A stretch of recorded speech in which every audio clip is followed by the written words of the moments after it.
Welcome to What Did You Just Say with Chef Go, and I'm he. Now please subscribe to my channel. The enemy is trying to suppress our conservative voices, but we must carry on. Since the fake news media is owned by the loony left, we have to work smarter and not give up.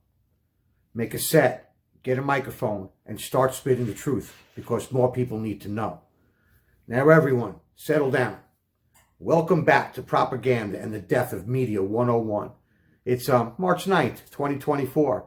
Now we were discussing the role of propaganda and the media in its re-election of Donald Trump by tying his leadership to a global pandemic. Propaganda in these cases seeks to diminish people's view of a leader's competence. The ultimate goal is to influence you to vote him out. The word influenza even comes from the Italian word for influence. Okay, class, let's start by contrasting the media-induced panic of 2020 with 2009 under Obama. The first cases of the swine flu, the hind one, appeared in April 2009 by the time Obama finally declared a national emergency. That basically the CDC reported that 50 million Americans, 1 in 6 people, had been infected and 10,000 Americans had died. In the early months of the disease, Obama had no Secretary of Health and Human Services or appointees in any of the department's 19 key posts. No commissioner of the Food and Drug Administration, no Surgeon General, no CDC director. The vacancy at the CDC were especially important, as in the early days of the crisis, only they could test for the virus, and the states that weren't allowed until later. DHS Secretary Janet Napolitano, not a medical doctor, led the federal effort. Sound familiar? The first real hind one cases appeared in Mexico, though Mexicans were never forbidden to enter the U.S. And while the CDC recommended against travel there, the primary danger cited was kidnapping for ransom. Some 66% of Americans supported the media, thought the president was protecting them, even as 4,000 Americans died before a vaccine was even distributed. The emergency proclamation it took Obama 7 months to declare was issued by Trump within 30 days of the coronavirus being found aboard. He pronounced a temporary suspension of entry into the U.S. foreign nationals and posted a risk for transmission. CNN warned the travel ban could signature countries and ethnicities. And yes, Trump encouraged everyone to wash their hands. Anybody here remember the media leaking out over Obama's initial response, which was also to suggest everyone, what? Wash their hands. Anyone find evidence of rational panic? No. The media cover essential and identical stories so very differently. Now let's turn to the timing in 2020. The crisis arrived when the media decided it was time for a crisis. Though the virus had dominated headlines in Asia since mid-January, American media relegated it to business news. In late February, the main Trump story was still Russiagate, the fake revelation that Russia was meddling in another election. The lackluster barely came up. Then the New York Times sent up the bat signal the day after the debate, an article titled, "Let's Call It Trump Virus." Subtlety is not required for propaganda. An effort was born to blame Trump for the outbreak and essentially declare his chances of re-election done. The critical change had little to do with the virus itself, simply with the decision by the media to elevate the story from the business section to the front page. Only a handful of Americans had died, and about half the known U.S. cases had arrived as evacuees from Japan. Should we even have left them go there? Of course. The numbers quickly went up, but that's why we say going viral. When your Instagram blows up, you'll see in your textbooks another example how propaganda works. The reporting of initial problems with the CDC coronavirus test kits. One typical headline claimed the U.S. badly bungled coronavirus testing, but the problems were old news almost as soon as the stories were written. Within a week, nearly 1 million tests would be available.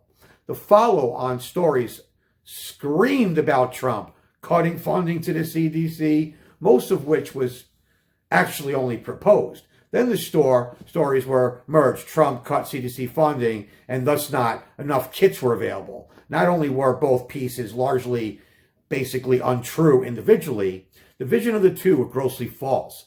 the media developments as raw material to mock Trump, like late-night comedians trolling the intervene's monologue fodder. The problem with the testing kits was a technical one involving chemical reagents and factory contamination.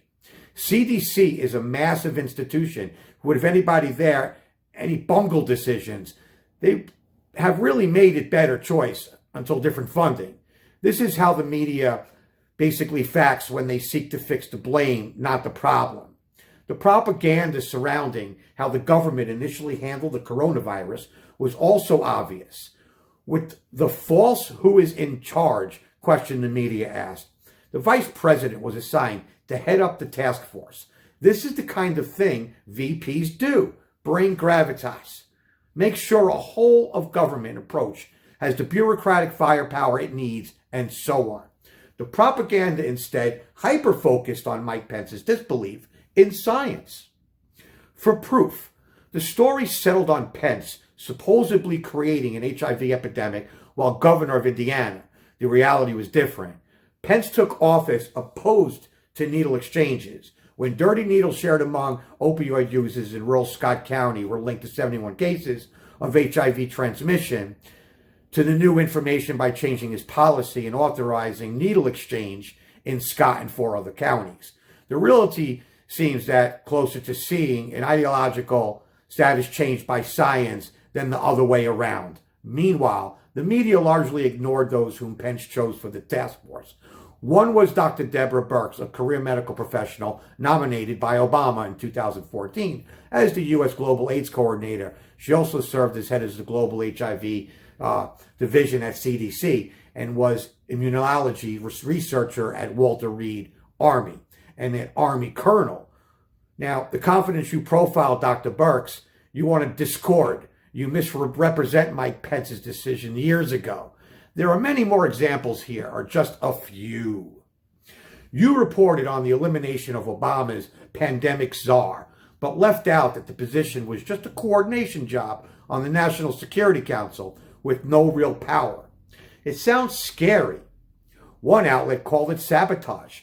But in fact, the coordination duties within NSC were reassigned to others, including Dr. Birx. You focused on every coronavirus case as proof that efforts were failing while ignoring that 12,000 people died with over 13 million infected from the regular influenza, the one with the vaccine, just between 2019 and February 2020. You covered the virus as if you did care, you took care of like Maria in Puerto Rico, everyone's going to die, until they didn't. Now, standard Trump propaganda template, he won't do enough. Then say what he does isn't being done fast enough. Wrongly predict everything will collapse with Katrina references. Then move on to the next thing. You reported store closings, but not their reopenings. By March 1st, Starbucks repeated 85% of their stores, Apple over 50%. Many Chinese factories basically died, but didn't report the openings, as Apple partner Foxconn to full capacity. You ignored the drop-off of cases inside of China. Only a few days after the first crisis, the U.S. new ones inside China undropped or unzipped to 200. Viruses following first rise quickly, while the virus deaths among the elderly and the environmental factors like viruses lose inside a host. They have limited power. They can't be outside. Surfaces, temperature. There's a lot to an epidemic. Treatments emerge every time, but you can explain whereabouts like a 10-week cycle, or you can ignore it to stoke fear of the unknown. Articles that claim the earliest stages of virus, that our very way of life is threatened, or asked, when is it going to end?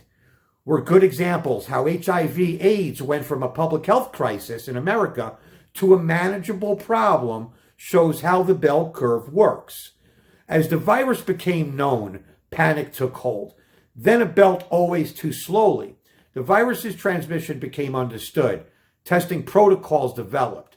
Preventative medicines became available, and treatment regimes were developed that ensured long lives in remission.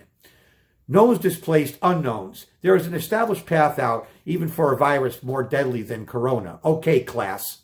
There's more on the economic reporting, but it's more of the same. And to set the record straight, New York City rats never developed the ability to eat the coronavirus as a food source, and the vaccine eventually developed was not cultured from Keith Richards' blood.